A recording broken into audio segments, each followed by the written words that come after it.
দারোয়ান ডাক দিয়া কয়, হুজুর আমরা দারোয়ান থাকতে আপনি কেন মাথার মধ্যে পড়ে নিলেন?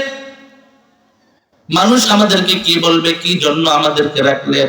হযরত ওমর ফারুক রাদিয়াল্লাহু তাআলা আনহু উনি পুরা পৃথিবীটারে মাঝখান দিয়ে একটা কোপ দিয়ে ভাগ করলে দুইটা ভাগ হবে না? একটা ভাগ, যে রাজত্ব, এই রাজত্ব হযরত ওমর রাদিয়াল্লাহু তাআলা আনহু পেয়েছিলেন। উনি অর্ধজাহান রাজত্ব করেছেন। দেখেন তারপরও তার ভিতরে কেমন ন্যায়পরায়ণ ছিল।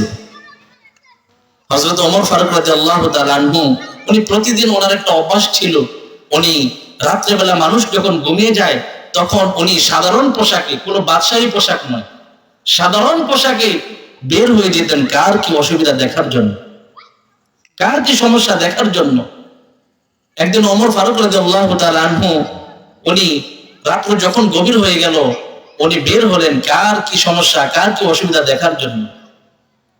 হাঁটতে হাঁটতে উনি মরুভূমির দিকে চলে গেলেন। দেখলেন মরুভূমির মাঝখানে একটা তাঁবু টানানো, তাঁবু ঘাড়া।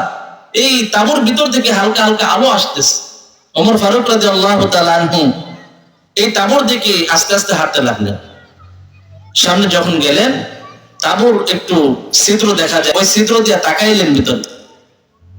তাকায় দেখেন ছোট ছোট দুইটা বাচ্চা খিদার কারণে কান্নাকাটি করতেছে। মা, ও মা, আর কতক্ষণ দাও না, খিদাই তো আর বাঁচতে পারতেছে না, বুক তো ফাইটা যাইতেছে। ওই দুইটা বাচ্চার মা ওমর ফারুক রাদিয়াল্লাহু তাআলা আনহু তাকায় দেখেন দুইটা বাচ্চার মা পাতিলের ভিতরে কিছু পানি দিয়া, কিছু পাথরের টুকরা দিয়ে এরকম নাড়তেছে আর বলতেছে, বাবা তোমরা ঘুমিয়ে পড়ো, যখন খাবার তৈরি হয়ে যাবে তোমাদেরকে ডাইকা তারপরে খাও। দেখেন হাড়ির ভিতরে পাথরের টুকরা দিয়ে পানি দিয়া নাড়াচাড়া করতেছে আর বলতেছে, তোমরা ঘুমাও, যখন খাবার তৈরি হবে তোমাদেরকে ডাইকা খাওয়াবো।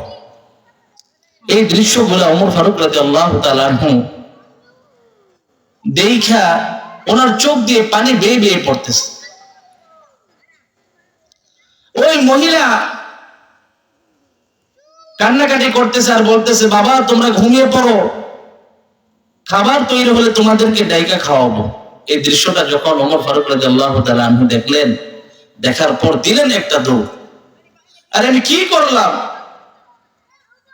সারাদিন পর্যন্ত এই ছোট ছোট বাচ্চারা খিদার কারণে কান্নাকাটি করতেছে, তাদেরকে আমি খাবার পৌঁছাইতে পারলাম না, আমি কিসের রাজত্ব করতেছি?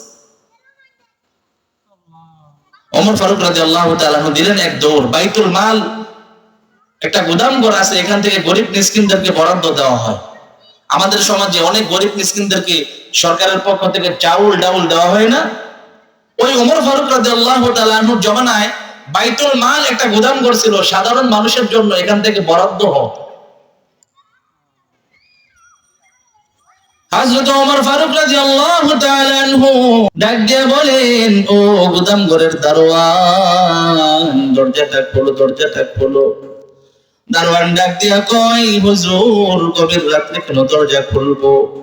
ওমর ফারুক রাদিয়াল্লাহু তাআলা আনহু বলেন, মরুভূমির মধ্যে দুইটা সন্তান, দুইটা বাচ্চা খাবার অভাবে কান্নাকাটি করতেছে, খুলে দাও।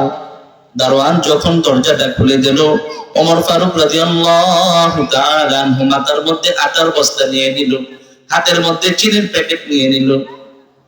দারোয়ান ডাক দিয়া কয়, হুজুর আমরা দারোয়ান থাকতে আপনি কেন মাথার মধ্যে পড়ে নিলেন? মানুষ আমাদেরকে কি বলবে, কি জন্য আমাদেরকে রাখলেন? ওমর ফারুক রাদিয়াল্লাহু তাআলা আনহু ডাক দিয়া বলেন, ও দারোয়ান, আজকে যে আমার মাথা থেকে তোমরা ওই রকম আটার বস্তাটা নিতে চাইতেছো, হাসরের ময়দানে যখন গুনার বোঝাটা আমার মাথায় দেওয়া হবে তখন কি তোমরা নিবানি? এখন কেউ আর সামনে আগায় না, যান যান আপনারটা আপনি নিয়ে যান। মাথার মধ্যে বস্তা নিয়ে দিল এক দৌড়। মরুভূমির মধ্যে তাঁবু যখন টানানো, ওই গিয়া বলতেছে, মা আমি কি ভিতরে আসবো? ওই মহিলা বলতেছে, বাবা তুমি কে, তোমাকে তো চিনলাম না। ওই মহিলা বলতেছে, বাবা তুমি কে, তোমাকে তো চিনলাম না।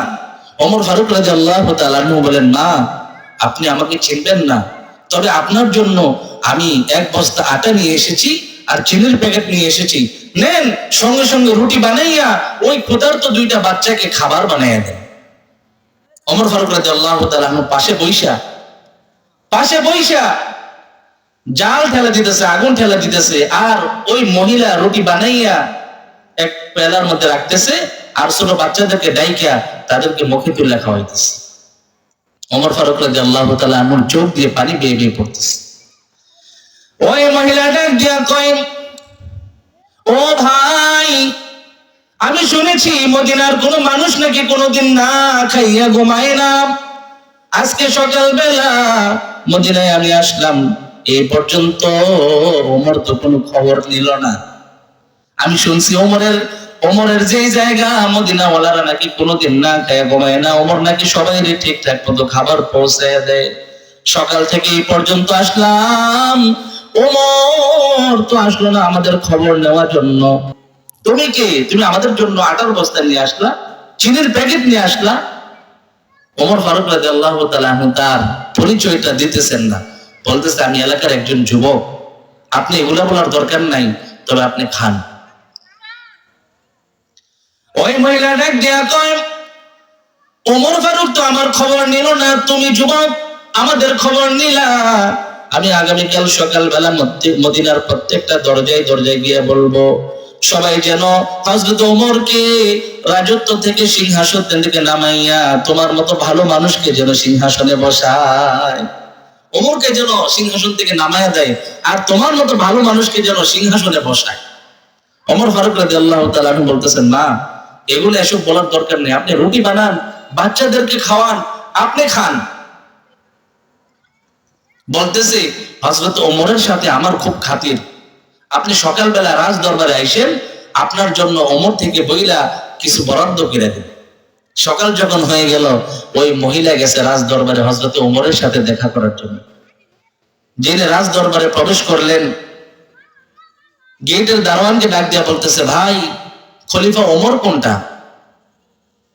দারোয়ান দেখাইছে, ওই যে চেহারের উপর দেখা যায়, সিংহাসনের উপর দেখা যায়, ওইটা হইল খলিফা ওমর। মহিলা তাকায় দেখে রাত্রেবেলা যে লোকটা মাথায় কইরা আটার বস্তা চিনির প্যাকেট নিয়ে গেছে, ওই লোকটাই সিংহাসনে বসে। মহিলা তো অন্তরের ভিতরে ভয় চলে আসলো, আরে আমি ওমরের সামনে ওমরের বদনাম করলাম, আজকে না জানি আমার কি হয়। এই কথা বইলা দিছে দৌড়। হঠাৎ করে চোখ পড়ে গেল মহিলার উপর ওমর রাদিয়াল্লাহু তাআলা। ওমর ফারুক রাদিয়াল্লাহু তাআলা আনহু দৌড়ে গিয়া ওই মহিলার হাতটার মধ্যে ধরলেন। ও মা, আপনি দৌড় দিয়েন না, দৌড় দিয়েন না, আপনার যত মনে চাই আপনি আমাকে দুনিয়ার মধ্যে মারেন, কিন্তু পরকালে আমার নামে আল্লাহর কাছে কোনো নালিশ কইরেন না। কারণ আমার দায়িত্ব ছিল আমি আপনাকে খাবার পৌঁছায় দেওয়ার, সারাদিন আপনার খবর আমি নিতে পারি নাই, আপনি আমাকে মাফ করে দেন। এগুলাকে বলে ন্যায়পরায়ণ বাদশা। আজকে আমাদের সমাজে এরকম ন্যায়পরায়ণ বাদশা আছে? কে কারে মায়েরা খাবে, হেই নিয়তের মধ্যে সকলে পড়ে আছে। দেখেন আজকাল রাস্তাঘাট কইরা যায় না, 1.5-2 বছর নষ্ট হয়ে যায়, আছে না এরকম? আর এখন ইঞ্জিনিয়ার গিলি, কন্ট্রাক্টর গিলি দিয়ে বাটপার সব গিলি অটো ফাঁস কইরা ফাঁস করছে। পড়ালেখা কইরা করলে তো জানতো যে রড ছাড়া কখনো ব্রিজ হয় না, আর এগুলি বাঁশ দিয়ে ব্রিজ বানালে, আছে নাকি নাই? আরে তোরা বাঁশ দিয়ে ব্রিজ বানাস বালা কথা, আইকা গেলি সাইডটা দিয়ে না, আইকাও সাইডটা না, আইকা সহ ব্রিজও দিয়া না। অনেক খবরের মধ্যে দেখা যায়। আল্লাহ রাসূল সাল্লাল্লাহু আলাইহি সাল্লাম বলেন, ইমামুন আদিল, এক নম্বর হলো ন্যায়পরায়ণ বাদশা। যে বাদশা ন্যায়পরায়ণ ভাবে তার জনগণের উপর চলবে, জনগণের খোঁজ খবর রাখবে, ওই ন্যায়পরায়ণ শাসক হাসরের ময়দানে আল্লাহর আরশের নিচে ছায়া পাবেন। সুবহান।